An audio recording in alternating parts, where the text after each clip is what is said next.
بیان فرمایا کہ تاکہ تم پرہیزگار بنو، تاکہ تمہارے اندر تقویٰ آئے، تاکہ تمہارا اندر پاکیزہ ہو جائے۔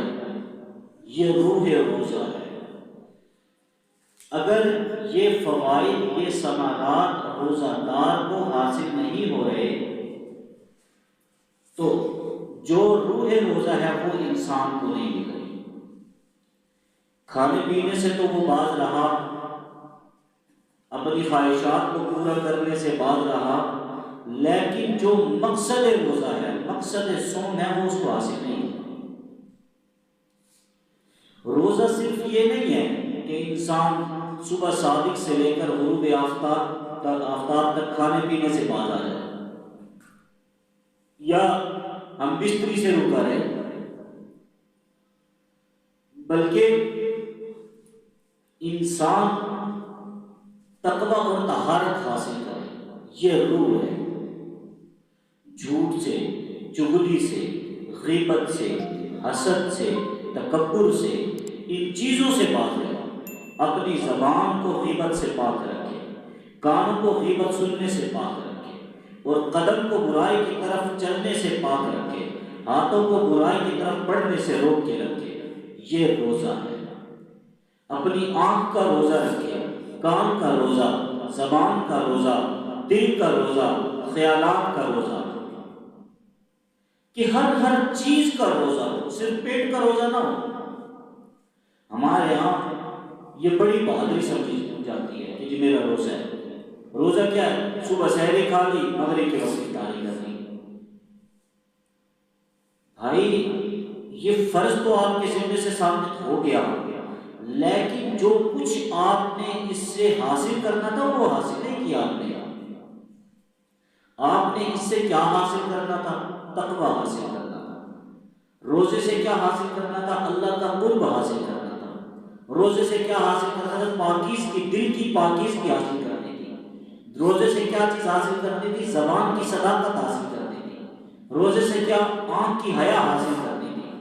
تو اگر روزے سے زبان کی صداقت، دل کی پاکیزگی، آنکھ کی حیا حاصل نہیں ہوئی تو وہ اصل جو روح اور مقصد ہے وہ حاصل نہیں ہوئی۔ تو روزہ انسان کا سارے جسم کا ہونا چاہیے۔ اللہ کے نبی صلی اللہ علیہ وسلم نے ارشاد فرمایا جس طرح مال کی زکوٰۃ ہوتی ہے اسی طرح جسم کی بھی زکوٰۃ ہے، اور جسم کی زکوٰۃ جو ہے وہ روزہ ہے۔ جسم کی زکوٰۃ روزہ ہے، اور یہ روزہ اللہ جل شانہ کی طرف سے جو ہم پہ فرض کیا گیا، اس کے ساتھ ساتھ بہت سارے انعامات لے کے آیا۔ سب سے پہلے تو یہ میڈیکلی اعتبار سے انسان کی صحت کے لیے سب سے بہترین ذریعہ ہے صحت کا۔ روزہ رکھنا، سال میں 1 مہینہ اپنے معدے کو، اپنے وہ جو اسٹومک ہے انسان کا معدہ ہے، اس کو ریلیکس دینا یہ ضروری ہوتا ہے۔ جو اللہ تبارک و تعالیٰ نے روزے کو فرض کر کے مسلمانوں کے لیے اس راستے کو آسان کر دیا کہ یہ 1 مہینہ، یہ پورا 11 مہینے کام کرتا ہے، اگر یہ پورا سال ہی کام کرتا رہتا یہ تو بیچارہ جلدی ڈیمیج ہو جاتا۔ تو اللہ نے اس کے 1 مہینے کو جو ہے ریلیکسیشن کے لیے رکھ دیا کہ یہ اب ریلیکس ہو جائے۔ پھر روزہ رکھنا جو صبح صادق سے لے کر مغرب تک، غروب آفتاب تک ہم جو کھانے پینے سے باز رہتے ہیں، اس میں بہت سارے سبب موجود ہیں کہ جب تک انسان بھوکا نہیں رہتا اس کو بھوکے کی قدر کا پتہ نہیں چلتا۔ اسے کیا پتا غربت کیا چیز ہے، اسے کیا پتا غریب لوگ کیسے گزارا کر رہے ہیں، اسے کیا پتا کہ بھوک اور افلاس کیا کہ کتنی بڑی اور کتنی موذی چیز ہے، کتنی تکلیف دہ چیز ہے۔ ایک آدمی 3 ٹائم کھانا کھاتا ہے، صبح ناشتہ کرتا ہے، دوپہر کو کھانا، شام کو اچھا کھانا کھا کے سوتا ہے، اسے کیا پتا کہ جو آدمی غریب ہے، جو فقیر ہے، جو بھوکے ہیں، جن کے پاس ایک وقت کا کھانا ہے دوسرے وقت کا نہیں ہے، وہ احساس اس کے دل میں کیسے پیدا ہو گیا؟ اس احساس کو اجاگر کرنے کے لیے اللہ نے مسلمانوں کے اوپر روزے کو فرض کیا تاکہ مسلمانوں کے اندر اپنے غریب اور فقیر بھائیوں کا احساس پیدا ہو کہ یار یہ لوگ جو غریب اور فقیر ہیں، جن کے پاس ایک وقت کھانے کا ہے دوسرے وقت کا نہیں ہے، تو یہ کتنی مشقت سے وقت گزار رہے ہیں۔ دوسرا، اس پر اللہ نے انعامات کو بڑھا رکھا ہے۔ حدیث پاک کے اندر آتا ہے کہ جب روزہ دار کوئی روزہ رکھتا ہے تو روزہ رکھنے والے کے لیے دلوں میں چونٹی ہے، جن کو ٹیلی کہتے ہیں نا، چونٹی ہے، یہ روزہ رکھنے والے کے لیے دعائیں مغفرت کرتی ہے۔ اللہ کے نبی صلی اللہ علیہ وسلم نے ارشاد فرمایا، ہواؤں میں پرندے روزہ دار کے لیے دعائیں مغفرت کرتے ہیں، پانی میں مچھلیاں روزہ دار کے لیے دعائیں مغفرت کر رہی ہیں، اور فرشتے جب روزہ دار ہاتھ اٹھاتا ہے تو دعا کرتا ہے، فرشتے ان کی دعا پر آمین کہتے ہیں۔ روزہ دار کی دعا پہ فرشتے آمین کہتے ہیں۔